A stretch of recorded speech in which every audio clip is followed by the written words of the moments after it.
ایک اور غنچہ دن کھلے مرجھا گیا اور شہباز شریف صاحب تقریباً امت اور عالمی دنیا کے لیڈر بنتے بنتے رہ گئے، یا پھر یہ کہا جائے کہ امت اور عالمی دنیا کے لیڈر بنتے بنتے پکڑے گئے تو کہنا غلط نہیں ہوگا۔ اگلے سال India is going to be the chairman of S C O, اور دا نیکسٹ ایس سی او کی جو میٹنگ ہوگی وہ انڈیا میں ہوگی۔ تو اب سوال اٹھتا ہے کہ will Pakistan be go to it? تو بلاول بھٹو کی جو اسٹیٹمنٹ تھی it was basically an expression of unhappiness کہ انڈیا میں ہوگی اور شاید پاکستان میں not participate. I have a feeling کہ جو جس طرح سے ایس سی او کے پروٹوکالز ہیں، میرے خیال سے پاکستان کو انویٹیشن ضرور آئے گا۔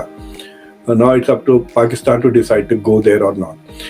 اس طرح کی پالیسیز کو میں حماقتی سمجھتا ہوں۔ There is no other way to describe it۔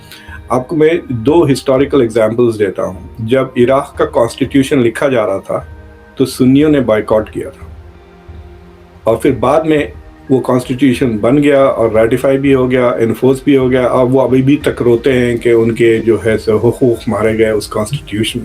آپ اس کمرے میں ہی نہیں تھے، you choose not to be part of it. جب اسرائیل کا نقشہ بن رہا تھا یو این میں، مسلم ملکوں نے بائیکاٹ کیا، پھر تو کیا فائدہ ہوا؟ میرا خیال یہ ہے کہ اٹ از بیٹر کہ آپ اس کمرے میں ہو بنسبت باہر ہو۔ It is always better to be at the table۔ اگر پاکستان چوز کرتا ہے not to be at the table تو پھر اس ٹیبل پہ جو ڈیسیشنز ہوں گے اس کے بارے میں رونا نہیں بعد میں، right? Because you have not had a chance to provide your input. 75 سال ہو گئے ہیں کوشش کر کر کے کہ کیا I don't know what the ultimate goal is. کیا انڈیا کو جنگ میں ہرا دیں گے؟ کیا کشمیر انڈیا سے لے لیں گے؟ none of those things are happening۔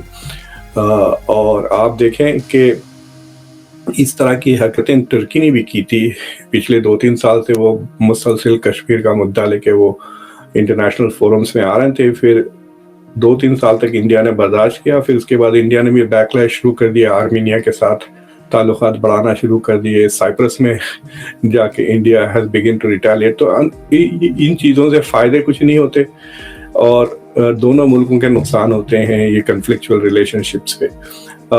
یہ البتہ ہے کہ جو ڈیموگوگری ٹائپ کے جو لیڈرز ہوتے ہیں ان کو تھوڑا بہت ٹیمپرری پبلک اوپینین میں فائدہ ہو جاتا ہے اس طرح کے نیگیٹو فورن پالیسیز کی وجہ سے۔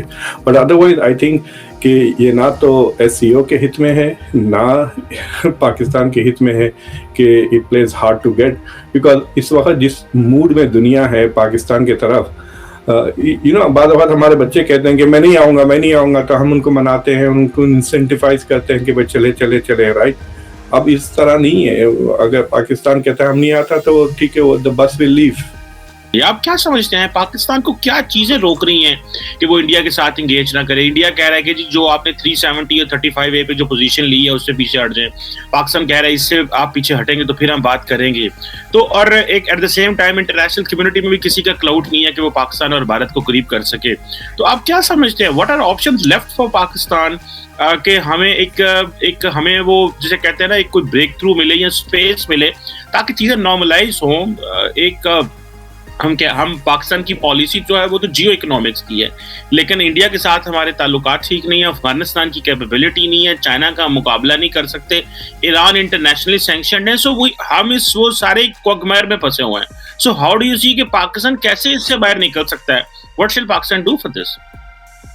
میں آپ کے سامنے ایک چھوٹی سی تھیسس رکھتا ہوں آپ کے سننے والوں کے لیے، whether they accept it or not۔ میری تھیسس یہ ہے کہ جو پاکستان کے پولیٹیکل اسٹیبلشمنٹ ہے وہ اگر اسلام کو چھوڑ بھی دیں تو آپ الیکشن جیت سکتے ہیں پاکستان میں، اسلام کے خلاف بول کے بھی۔ اور مطلب آپ کے پاس مارکسسٹ، سوشلسٹ، پی کے طرف سے کئی پولیٹیشینز آر کوائٹ سکسیسفل، اسلام کا اتنا نعرہ نہیں لگاتے ہیں، تو آپ اسلام چھوڑ کر الیکشن جیت سکتے ہیں پاکستان میں، کشمیر کو چھوڑ کے نہیں جیت سکتے۔ پاکستان میں پرابلم یہ ہے کہ اگر پاکستان کی جو کور گرینڈ اسٹریٹجی ہے، میں چھوٹی موٹی فارن پالیسی کی بات نہیں کر رہا ہوں، جو کور گرینڈ اسٹریٹجی ہے وہ اس ویری کشمیر سینٹرڈ، اور اس کے وجہ سے ایک ڈسپروپورشنیٹ اماؤنٹ آف آپ کے ریسورسز آرمی کو جاتے ہیں، اور نہ صرف آرمی آپ کی اسٹیٹ میں پینیٹریٹڈ ہے، آپ کی اکانومی میں بھی پینیٹریٹڈ ہے۔